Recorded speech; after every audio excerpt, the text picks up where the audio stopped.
ಎಷ್ಟು ದಿನ ಅಂತ ಬೇರೆಯವ್ರಿಗೋಸ್ಕರ ದುಡಿಯೋದು? ಇಲ್ಲೇ ಇದ್ರೆ ಕೊನೆವರೆಗೂ ಇದೇ ರೀತಿ ಇರಬೇಕಾಗತ್ತೆ. ಒಂದು ಗಟ್ಟಿ ನಿರ್ಧಾರ ಮಾಡಲೇಬೇಕು ಅಂತ ನಾನು ಮಾಡ್ತಿದ್ದ ಕೆಲಸನ ಬಿಟ್ಟು ಸ್ವಂತ ಏನಾದರೂ ಕೆಲಸ ಮಾಡಬೇಕು ಅಂತ ಹೋದೆ. ಭಯ. ನೆಕ್ಸ್ಟ್ ಏನು ಮಾಡಬೇಕು ಅಂತ ಗೊತ್ತಾಗ್ತಾ ಇಲ್ಲ. ನೆಕ್ಸ್ಟ್ ಹೆಂಗೆ, ಏನು, ಎತ್ತ. ಫ್ಯಾಮಿಲಿ ರೆಸ್ಪಾನ್ಸಿಬಿಲಿಟಿ, ಮನೆ ಖರ್ಚುಗಳು, ಕಷ್ಟ ಆಗ್ತಿದೆ. ಉಸಿರು ಕಟ್ಟದಾಗ ಆಗ್ತಿದೆ.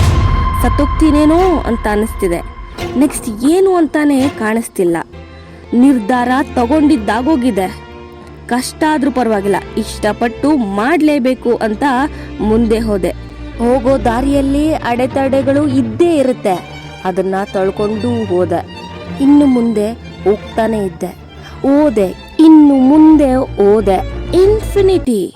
ನನ್ನ ಪೊಟೆನ್ಷಿಯಲ್ಗಿಂತ ಹೆಚ್ಚು ಸಂಪಾದನೆ ಮಾಡ್ಬೋದು. There is no cap. ಇಂತಿಷ್ಟೇ ಅಂತ ಫಿಕ್ಸ್ಡ್ ಸ್ಯಾಲ್ರಿ, ಫಿಕ್ಸ್ಡ್ ರೊಟೇಷನ್ ಇಲ್ಲ. ನನ್ಗೆ ಎಷ್ಟು ಬೇಕೋ ಅಷ್ಟು ದುಡಿಬೋದು, ನನ್ಗೆ ಎಷ್ಟೊತ್ತು ಬೇಕೋ ಅಷ್ಟು ಕೆಲಸ ಮಾಡ್ಬೋದು. Thank you so much for the opportunity God. Thank you so much. ನನ್ನ ಕೈಯಿಂದ ಒಳ್ಳೆ ನಿರ್ಧಾರನೇ ಮಾಡಿಸಿದ್ಯಾ.